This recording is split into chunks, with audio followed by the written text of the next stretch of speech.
Vila Velha, ou Old Town, é uma das principais cidades de Westeros, e um dos principais locais de Game of Thrones, House of the Dragon e desse universo todo criado pelo George R. R. Martin. Ela é um dos maiores centros políticos e religiosos daquele mundo, e foi a origem de diversos momentos cruciais da história. Mesmo assim, a gente praticamente nunca viu Vila Velha. Só um pouquinho em Game of Thrones, quando Sam vai pra lá, mas mal deu pra conhecer os mistérios dessa cidade. E como tem mistério, viu? Porque o que acontece ali influencia Westeros inteira. Oiê, tudo bom? Eu sou a Mikan, Mika com 3 N's no final, e hoje eu vou falar do universo de Game of Thrones, mais especificamente de Vila Velha, que é uma cidade que vive sendo mencionada pelos personagens em House of the Dragon. O que faz sentido, né? Já que é a sede da Casa Hightower, uma das famílias mais envolvidas nesse conflito chamado de Dança dos Dragões. Mas não é que é importante só pra essa família, porque na época da série, Vila Velha é o centro de muita coisa em Westeros. Além do poder dos Hightower, Vila Velha tem a sede da Fé dos Sete, que é a religião mais seguida ali no continente. É lá que vive o Alto Septão, que é o líder supremo dessa religião. Então é como se Vila Velha fosse tipo o Vaticano de Westeros. E nessa mesma cidade também tem o centro de todo o conhecimento acadêmico de Westeros, porque é lá que fica a Cidadela, onde estudam os mestres. Aqueles caras que meio que fazem tudo, né? Eles funcionam como médicos, conselheiros, historiadores, mensageiros e até professores dos filhos da nobreza. Ou seja, praticamente tudo que tem a ver com religião, comunicação, história e muitas outras coisas acaba passando pela influência dessa cidade. Para entender a Casa Hightower, a gente precisa entender de onde ela vem e como ela tá super envolvida nessas instituições. Por isso, hoje a gente vai falar dos principais lugares de Vila Velha, a cidade que não é a capital de Westeros, mas manda em muita coisa. Como eu falei, a gente viu Vila Velha bem brevemente em GOT, quando Sam foi estudar lá na Cidadela, mas foram poucas cenas e a maioria foi lá dentro da Cidadela mesmo, então nem deu pra ver muito da cidade. Mas em House of the Dragon, apesar de não ter aparecido, a cidade é muito mencionada, principalmente agora nessa temporada 3, que tem vários personagens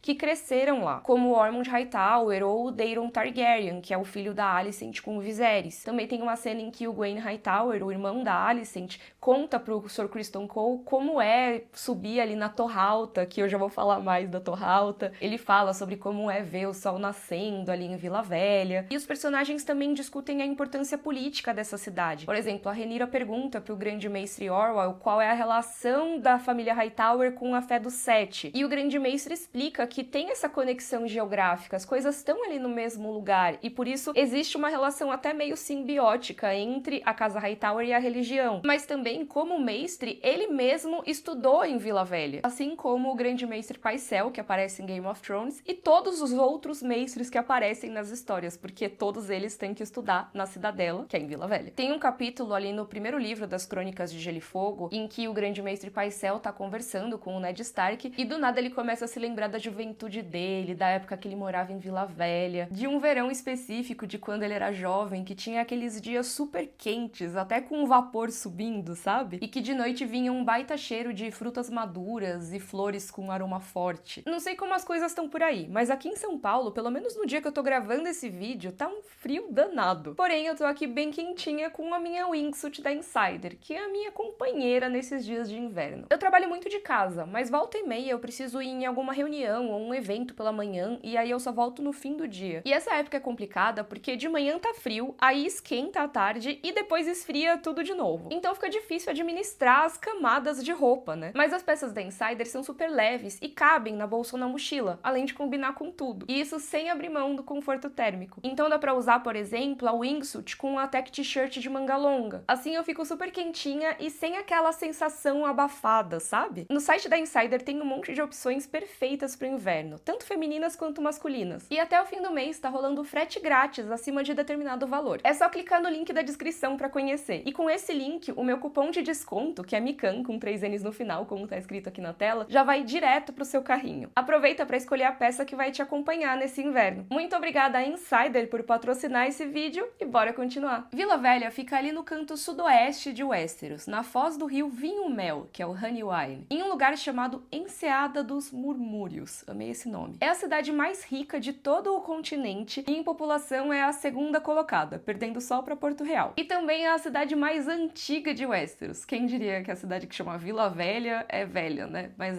realmente. Ela tem milhares e milhares de anos de história. E também é uma cidade que tem muito comércio, porque navios do mundo conhecido inteiro param por lá. Até por isso, um dos prédios mais importantes da cidade é um farol, que é a tal da Torre Alta, como ficou em português. Mas, é uma torre alta, e aí é uma High Tower em inglês, e aí a família chama Hightower. Eles têm esse nome por causa da Torre Alta. Os ancestrais deles eram reis daquela região e foram construindo várias versões da torre ao longo dos anos. Uma mais alta e mais parruda do que a outra, mas sempre naquele mesmo lugar. Por isso eles acabavam sendo chamados de fulano da Torre Alta. E aí com o tempo virou Hightower. Antes essas versões da torre eram umas fortificações de madeira mesmo, mas começaram a ser feitas de pedra na época de um rei chamado Uthor da Torre Alta. Até dizem que para fazer essa obra ele contratou o Bran o Construtor, que é aquele cara da história da família Stark, o mesmo que teria construído a muralha também. Se o Bran o Construtor fez ou não, a gente não sabe, porque são histórias muito antigas. Mas o que dizem é que a Torre Alta consegue ser mais alta ainda do que a muralha, que já é muito grande, tem mais de 200 metros de altura. E a chama que fica ali no topo pode mudar de cor. Diz que eles colocam uma chama verde quando vão convocar os exércitos, por exemplo. A Casa Hightower tem a sua sede lá mesmo, ali dentro da Torre Alta. Não é bem igual a um castelo como a gente vê no restante de Westeros, né? Uma fortificação que na verdade é um farol, mas tem muitas das coisas que um castelo normal teria, tipo aposentos, salões, esse tipo de coisa. Aliás, os aposentos do Sr. Hightower, que nesse momento que eu tô gravando na série é o Ormond Hightower, os aposentos dele ficam lá no último andar da Torre Alta, como se fosse a cobertura. E tem uma coisa que eu ainda não contei sobre a Torre Alta, que eu acho que é a mais interessante de todas. Porque eu falei que a família Hightower foi construindo e reconstruindo a torre várias vezes ao longo dos anos, mas eu não fui 100% correta nessa afirmação. Quer dizer, eles construíram sim a torre, mas eles não construíram inteira, porque a base da construção da Torre Alta já estava lá há milhares de anos, e provavelmente antes dos Hightower ou os ancestrais deles chegarem ali. É uma fortaleza toda feita de pedras negras, que ninguém em Westeros sabe muito bem o que são. Eu já falei sobre as pedras negras em outro vídeo recente aqui do canal, que eu vou deixar linkado aqui na descrição. É o vídeo que eu falei de lugares misteriosos do mundo conhecido, porque tem vários lugares nesse mundo criado pelo George R. R. Martin que tem estruturas feitas desse tipo de material que ninguém sabe tão bem a origem, e isso poderia indicar a presença de civilizações muito mais antigas que estiveram tanto em Westeros quanto em Essos, porque realmente tem lugares muito afastados ali no mundo que tem estruturas que têm esse material. O caso da base da Torre Alta é bem emblemático disso, assim como o trono de Pedra do Mar ali nas Ilhas de Ferro. Em ambos os casos, essas estruturas já estavam lá há muito tempo e ninguém sabe muito bem como que elas foram feitas. Então, os mestres ficam discutindo qual civilização poderia ter construído a base dessa fortaleza, se eles sabem alguma coisa sobre isso. E tem sim algumas hipóteses, mas eles não entram em um consenso. Tem até alguns plebeus que acham que essa base da torre simplesmente surgiu do nada ali. Simplesmente brotou uma fortaleza de pedras pretas ali que eles não sabem o que é. Quem você acha que construiu essa fortaleza? Deixa aí nos comentários. Mas eu acho muito legal que os próprios livros trazem esse debate que existe dentro daquele universo, sabe? O pessoal fica discutindo sobre a origem das coisas dali. É bem legal isso. E já que eu falei dos mestres, uma das coisas mais importantes de Vila Velha é a Cidadela. Tem esse nome que parece que é uma cidadezinha, né? Mas é dentro ali de Vila Velha. E é basicamente a Universidade de Westeros. É lá que se formam todos os mestres. E como eu falei, eles fazem de tudo, né? Eles ficam lá nos castelos auxiliando os lords, e eles servem como conselheiros, eles que vão cuidar dos corvos, vão ler as mensagens, vão fazer a contabilidade, registrar a história, curar o pessoal que tá doente. Tem um monte de coisa que o mestre faz. E eu não vou entrar em muitos detalhes aqui, mas tem um vídeo todo sobre eles que eu vou deixar linkado aqui embaixo. Mas eles todos se formam ali na Cidadela. E a Cidadela, gente, é imensa. Ela tem vários prédios que ficam ali por cima do rio Vinhomel. Então esses prédios, essas torres, esses domos, eles são conectados por várias pontezinhas ali de pedra. Tem um prédio todo dedicado só pra cuidar dos corvos, que é o Corvário, o que faz sentido porque cuidar dos corvos é uma das atividades mais emblemáticas dos mestres ali na história, né? Então realmente faz sentido que eles dediquem tanto espaço pra isso. Outra coisa legal é que na entrada tem duas esfinges enormes, com corpo de leão, asas de águia e cauda de serpente. Uma das esfinges tem rosto de homem e outra tem rosto de mulher, o que é meio irônico porque mulher não pode estudar na Cidadela, pelo menos não da mesma forma ali, se transformar em mestre e tal, tecnicamente é proibido. Mas enfim, supondo que você seja um menino que pode ir pra Cidadela, você vai passar uns bons anos estudando lá. Como eu falei, os mestres fazem muitas coisas, né? Então, conforme conforme os novatos e os acólitos estudam, eles vão dominando assuntos específicos. Cada um desses assuntos é representado por um metal diferente. Por exemplo, prata é a cura, ouro é para questões financeiras, ferro é para a arte da guerra e por aí vai. Aí, a cada assunto que você domina, você ganha o direito de forjar um elo de corrente feito daquele metal do assunto que você dominou. O cara só vira mestre depois que ele dominar assuntos o suficiente para forjar uma corrente que dê pelo menos uma voltinha ali no pescoço dele. Ou seja, tem que dominar muitos e muitos assuntos, passar vários anos estudando. Por exemplo, o mestre Aemon, que aparece ali em Game of Thrones, deve ter ficado mais ou menos uma década ali na cidadela. Durante esse tempo, ou pelo menos ao que parece nos livros, os estudantes ficam morando ali mesmo na cidadela, em quartos que parecem celas tipo de convento ou de mosteiro, sabe? Mas eles não ficam confinados ali à cidadela, eles podem circular livremente por Vila Velha, então eles passeiam pela cidade, vão beber juntos na taverna, na estalagem, porque apesar de muitos meninos serem mandados durante a infância para se tornarem mestres, eles passam muitos anos lá, então vários deles crescem ali, e também tem alguns que nunca nem se transformam em mestres, ficam lá estudando e nunca conseguem terminar a corrente deles, então eles ficam lá morando na cidade, saindo com os amigos e tal. E essa vida dos estudantes ali acaba movimentando muito a cidade. Vila Velha acaba sendo praticamente uma cidade universitária, de certa forma. Vai gente de Westeros toda estudar lá, e essas pessoas acabam gastando dinheiro na cidade e movimentando a economia dali. Ao mesmo tempo, a cidadela tem um orçamento próprio. Parte dela é mantida pelos pagamentos que os senhores, os lords ali de Westeros fazem pelos serviços dos mestres. Porque, né, qualquer castelo maiorzinho que se preze tem que ter um mestre ali. Mas outra fonte de renda importante para o funcionamento da cidadela, dos mestres ali, vem da arrecadação de impostos de Vila Velha, da cidade. Ou seja, a cidadela movimenta a economia da cidade, mas ela também é parcialmente bancada pela Casa Hightower, que domina aquela região. Os Hightowers são super envolvidos com a cidadela desde o começo, aliás. Provavelmente essa Uni-Westeros só existe por causa deles. Assim como muita coisa, a origem da cidadela não é super confirmada, os historiadores debatem e tal, mas diz a lenda que tudo começou com os filhos do rei Uthor da Torre Alta. Aquele que eu mencionei antes que fez a Torre Alta de Pedra, sabe? Ele tinha dois filhos, o Urigon, que era o herdeiro, e o segundo filho, que chamavam de Paramore, o Torto. O Paramore, como era irmão mais novo e não ia herdar nada, tinha muito tempo livre e ele também era super curioso. Ele queria saber dos mistérios do mundo, sabe? Então ele trouxe pra Vila Velha um monte de amigos que também tinham um mega interesse em coisas curiosas. Veio um monte de professores, curandeiros, sacerdotes, cantores, alquimistas e até feiticeiros. E ele ficava andando com essa galera. Eu lembro que num vídeo antigo que eu fiz com a Carol, a gente falava que era o grupo de RPG dele. Um tempo depois, quando o Paramore morreu, o irmão mais velho dele já tinha se tornado o rei Urigon. E aí, como rei, para homenagear o irmão, ele doou um território inteiro às margens do rio Vinhomel pros, abre aspas, bichinhos de estimação do Paramore. Porque sim, era assim que ele chamava essa galera. Ou seja, todo esse pessoal que amava estudar coisas curiosas e mistérios do mundo, agora tinha um lugar para se reunir para fazer justamente esse tipo de estudo. E foi assim que surgiu a Cidadela, pelo menos de acordo com essa versão. Ou seja, a criação e a manutenção do maior centro de conhecimento e de estudo de Westeros é atrelada à família Hightower. Mas tem outra instituição poderosíssima que fica lá em Vila Velha. E essa aqui eu acho que é a que mais importa pra gente entender a Alicent, o Otto, o Ormond e toda a família Hightower. Pra falar dela, a gente precisa lembrar da invasão dos Ândalos. Eu vivo falando aqui no canal sobre os povos de Westeros, né? Lá atrás, o continente foi invadido pelos primeiros homens, que seguiam os deuses antigos. E os Hightower estão ali desde essa época. Aí, depois de milhares de anos, chegaram os Ândalos, que seguiam a fé dos Sete. Só que os primeiros homens já estavam morando ali por todo o continente, então tem vários locais em que eles resistiram, teve guerra e tudo mais. Mas em Vila Velha não teve nada de guerra não. Eles abraçaram os Ândalos e a cultura deles. Naquela época, os Hightower não eram mais reis, tá? Eles já eram considerados lords, porque eles tinham se juntado por casamento à casa Gardener, que eram os reis ali da região da Campina. Mas como lords, eles ainda dominavam ali a região de Vila Velha. E aí, quando os Ândalos chegaram, o Lord Dorian Hightower simplesmente largou a esposa dele pra se casar com uma princesa Ândala, sendo que ele era casado há uns 20 anos, tá? E aí o neto desse cara, o Daemon Hightower, se converteu à fé do Sete e ficou até conhecido como Daemon o Devoto. Ele mandou construir vários septos ali na região, e septo é como se chama o templo da fé do Sete, né? Mas o septo mais importante, que é o septo estrelado, não foi construído pelo Daemon, e sim pelo filho dele, o Lord Tristan Hightower, que foi basicamente criado por um septão. É que o Lord Daemon morreu pouco tempo depois do nascimento do Tristan. Então, quem ficou responsável responsável pelo menino e atuou como regente dele foi um septão chamado Robson. E eu acho que Robson seria a pronúncia certa, mas eu tenho muita vontade de chamar ele de Robson, então é o septão Robson. Esse cara governou Vila Velha por 20 anos, e ele foi o primeiro septão na história a se tornar o Alto Septão, que é tipo o Papa da Fé do Sete. Sim, o primeiro Alto Septão se chamava Robson. Não diz nos livros por que essa decisão foi tomada naquele momento, por que escolheram um Alto Septão bem naquela fase, mas foi o que rolou. Dá pra gente especular que é um momento em que, com certeza, a Fé do Sete tinha muita influência no que tava rolando ali, porque o cara tava literalmente governando a cidade, mas realmente isso é só especulação. O que se sabe é que, quando esse Alto Septão morreu, o Lord Tristan Hightower mandou erguer o Septo Estrelado em homenagem a ele. Ele é um prédio em formato de domo, feito de mármore negro e com janelas em arco. E não tem mais muita descrição, não tem muitos detalhes, assim, sobre como ele é internamente. Eu queria saber por que é o Septo Estrelado, será que tem brilhinhos ali no mármore ou algo assim? Mas, realmente, pelo que eu me lembro, não tem nada nos livros sobre isso. Esse templo se tornou a sede da Fé dos Sete, pelo menos uns 1000 anos antes da conquista pelos Targaryen. O Alto Septão morava lá, as pessoas faziam peregrinação pra ir lá rezar, coisa do tipo. E falando na conquista pelos Targaryen, o Septo Estrelado teve um papel bem importante nesse momento. Quando o Aegon Targaryen chegou ali com as suas irmãs e esposas pra tentar unificar Westeros,